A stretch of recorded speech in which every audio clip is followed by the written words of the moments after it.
Everyone knows the story of Cradle Mountain, a rugged, untouched wilderness in the heart of Tasmania, discovered by European explorers, championed by a visionary conservationist, and eventually protected for all time. Clean story, right? Wrong. Because there's another story, one that's tens of thousands of years older, and it was deliberately buried under that one. In 1803, 100% of Lutruwita, what we now call Tasmania, was owned by Palawa people, the original Tasmanians. For over 40,000 years, they maintained and sustainably managed this land and sea. And yet, when European explorers arrived and looked at Cradle Mountain, what did they call it? Untouched, pristine, wilderness. That is one of the most staggering historical rewrites ever told. Tasmanian Aboriginal people have been part of this land for more than 35,000 years. During the last Ice Age, Aboriginal tribes crossed the land bridge spanning Bass Strait, becoming the most southerly dwelling humans on Earth. When the glaciers retreated and sea levels rose around 12,000 years ago, they became isolated from the mainland, developing a culture unlike any other on the planet.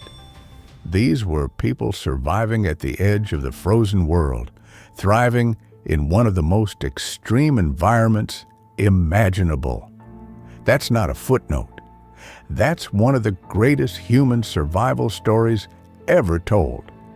And what did they do with that isolation? They built a civilization, rich social and economic lifestyles, complex spiritual beliefs, ceremonies of song, dance, and story. Deep inside caves tens of thousands of years ago, they conducted sacred rituals, leaving ochred hand stencils on the walls. This is not mythology. This is archaeology. And Cradle Mountain sits right in the middle of it. Prior to European settlement, the Cradle Mountain area was the traditional territory of the Big River tribe, hunter-gatherers who thrived in the region's mountainous landscapes. While the harsh climate likely precluded permanent settlement, they traveled to the fertile subalpine valleys each summer on seasonal hunting and foraging expeditions, returning season after season, generation after generation, to a place they knew intimately.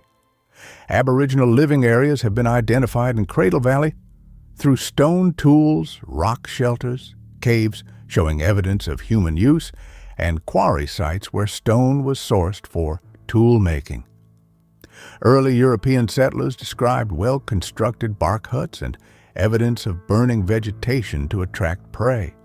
Bark huts managed fire, sophisticated seasonal knowledge. That's not wilderness, that's a homeland. So how did a homeland become wilderness untouched by human hands? Enter the Europeans. In 1827, surveyor Joseph Fossey became one of the first Europeans to explore and summit the mountain. He named it after a gold mining implement, a cradle, because that's what it resembled to him, a mining tool. That's what they named one of the most spiritually significant landscapes on the island after. Then came the conservationists. Credit where it's due, Gustav Weindorfer genuinely loved this place. In 1910, he stood atop Cradle Mountain and declared it must be a national park for all people for all time. Beautiful sentiment. Except the people who had been there for tens of thousands of years weren't included in all people. The last free Aboriginals in the area were seen just south of Cradle Mountain in 1836. Less than a decade after Fossey's discovery, the original custodians had been driven out entirely, and the land was declared wilderness. Here's the brutal irony. The European trappers who came after were known to burn the land to encourage fresh vegetation and attract wildlife, exactly as indigenous peoples had done before. They copied indigenous land management techniques on indigenous land and still called it untouched.